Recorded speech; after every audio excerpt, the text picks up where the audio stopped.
Bonjour monsieur, vous êtes l'un des bénévoles de Squid et vous pouvez nous expliquer?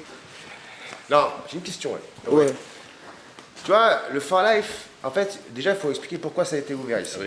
C'est parce que il y avait La Ruche qui avait ouvert, qui a fait un gros boulot au niveau des mineurs isolés, en tout cas pour faire prendre conscience que le département ne faisait pas son travail Oui. en n'hébergeant pas les mineurs en cours en cours de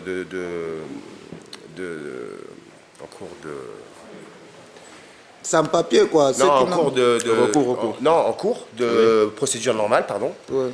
et en recours. D'accord. Normalement, ils doivent héberger les deux, tu vois. Donc, ils hébergent personne. Enfin, pas les 62 personnes là, les mineurs qui sont ici, ils sont pas hébergés par le SEMNA et par le département. C'est ça, déjà, que tu aurais dû dire tout à l'heure. Mais moi, je pose une question. Pourquoi les mineurs se lèvent pas à 8 heures tout seuls, descendent pas pour faire le ménage, essayez pas de créer des ateliers. Parce que si on nous dit, ok, on ne veut plus sortir à 9 heures, mais on se lève toujours à 8 heures et on va nettoyer le bâtiment. Parce que viens, Voilà. je vais te montrer un truc. Viens.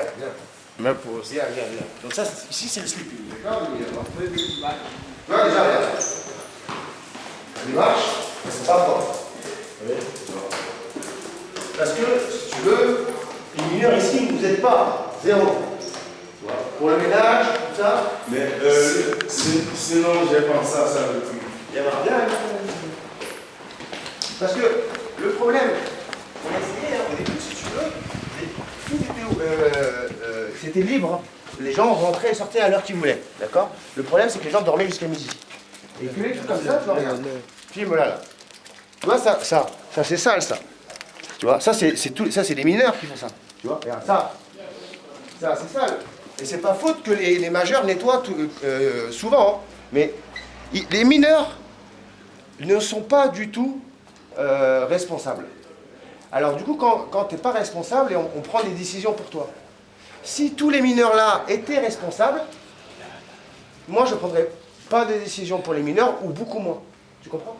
Si on n'avait pas de problème, si les gars, si tout le monde se levait à 9h, à 8h, ou même à 9h, et qu'à partir de 9h, tout le monde nettoyait, il y avait des ateliers de ci, de ça, de maths, tu vois, s'il y avait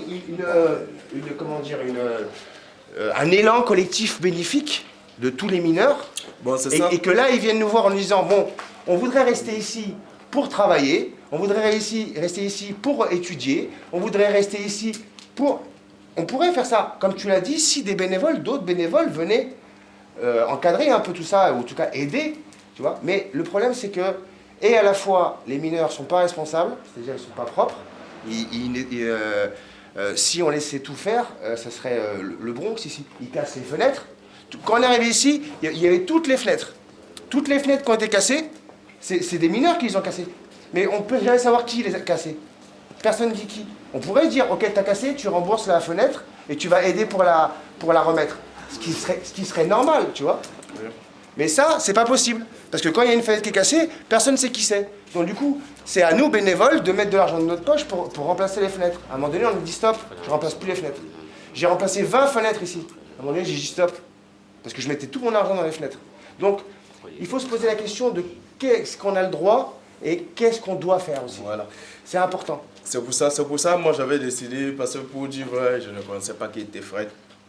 Pour dire vrai, parce que pour moi, quand je pense, on dirait les majeurs, comme moi je pense, je comprenais, on me disait Fred, je pensais que Fred peut-être c'était aussi un black qui aidait aussi. C'est la fois dernière qu'il y a eu ce petit désordre là que j'ai connu qui est Fred. Parce que je les ai aussi dit, parce que pour gérer peut-être un coin comme ça, là, si on donne aux mineurs de gérer, moi je leur dis ça chaque jour, ils peuvent vous dire ça, que les mineurs ne peuvent pas gérer le squat. C'est qu'en 2 jours, la police va fermer ici. Non, je ne te dis pas qu'ils gèrent le squat. Non. Je te dis juste être responsable. Mais non, mais pourquoi les mineurs ne peuvent pas gérer le squat? Parce que Voilà. nous, les bénévoles du Squid, on a un papier de la mairie qui, jusqu'à mars ou avril, nous donne l'usufruit, enfin en tout cas nous laisse gérer ce bâtiment.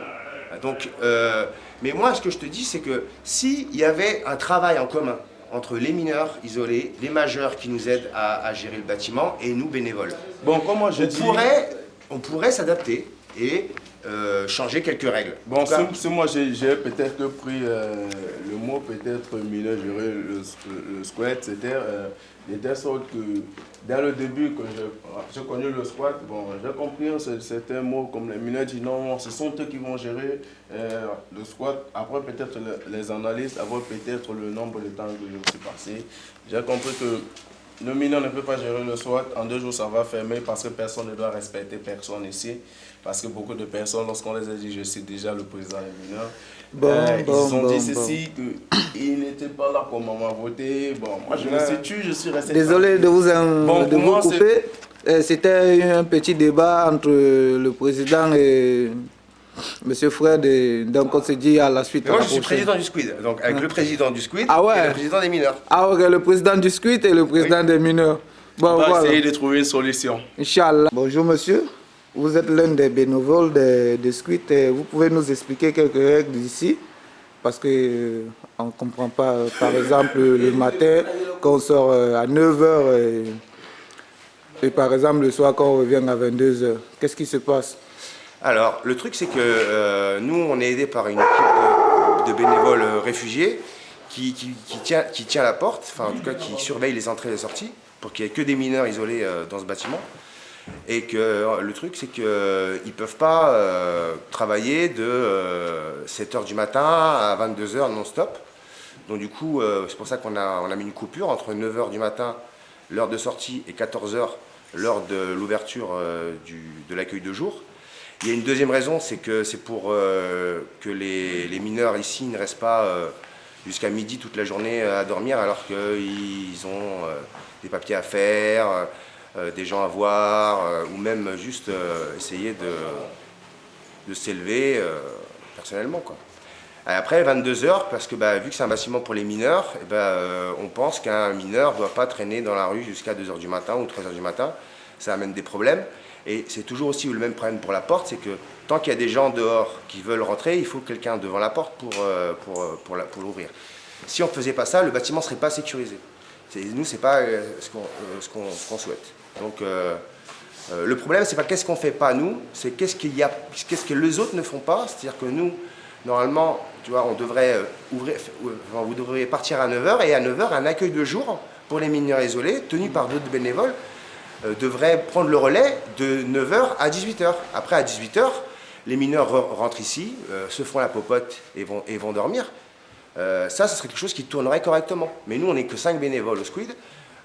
Pour là, ici, il y a 62 mineurs. On ne peut pas juste tout apporter, parce qu'on a décidé d'apporter uniquement le logement, en fait. À la base, le Squid, si on héberge 300 personnes aujourd'hui, à 5 bénévoles, c'est parce qu'on a dit, on n'aide plus pour les papiers, on n'aide plus pour ci, mais on aide beaucoup pour le logement. Parce qu'il y a très peu de gens qui aident pour le logement. Donc voilà, si tu as une autre règle que je veux t'expliquer?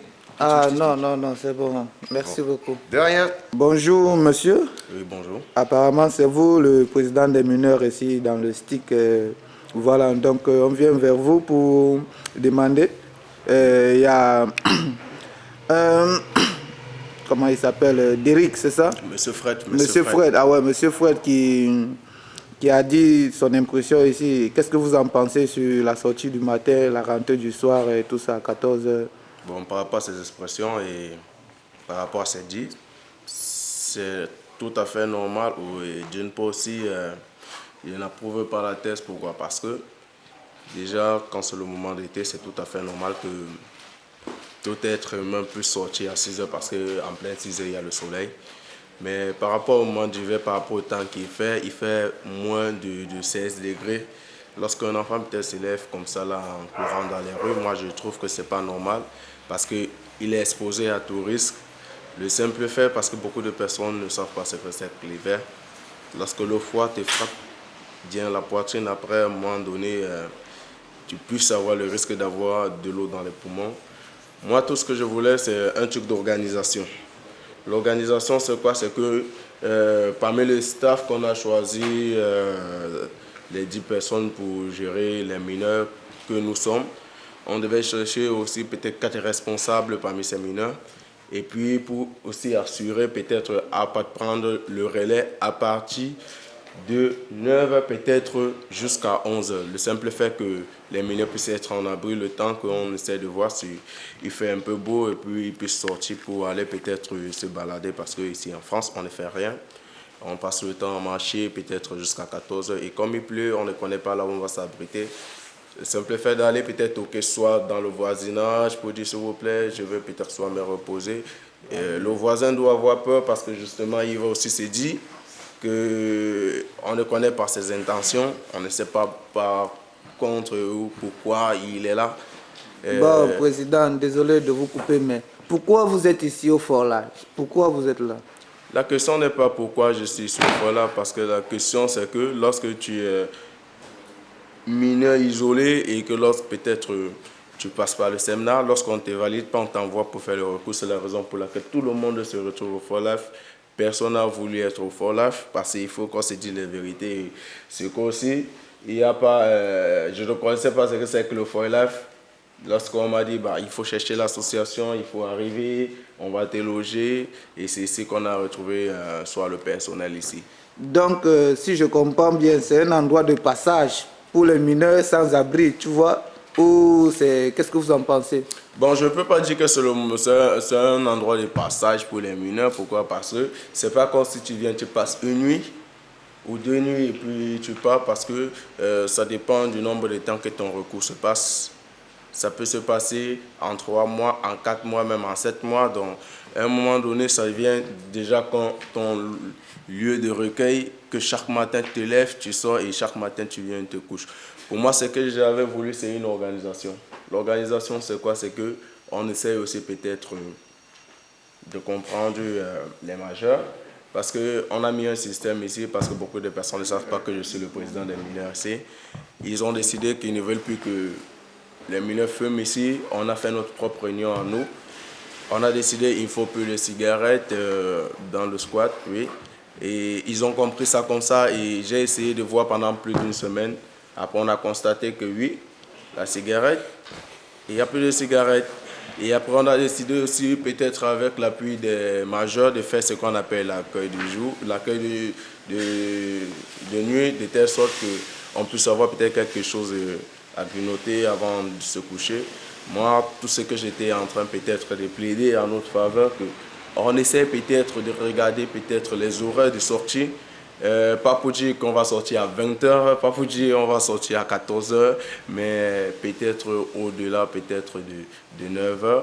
Ou soit peut-être s'il y a certains bénévoles qui se disent que bon, ils peuvent aussi venir donner soit un coup de main aux majeurs qui sont en train de nous surveiller parce que aussi c'est un très très grand service et une très très grande chasse qu'ils sont en train de faire à la personne que nous sommes. Donc on leur doit aussi énormément de respect. Mais pour moi, ça repose simplement sur le simple fait que c'est le moment d'hiver, que lorsque tu te places dehors, le foie là, c'est pas facile. Bon, Président.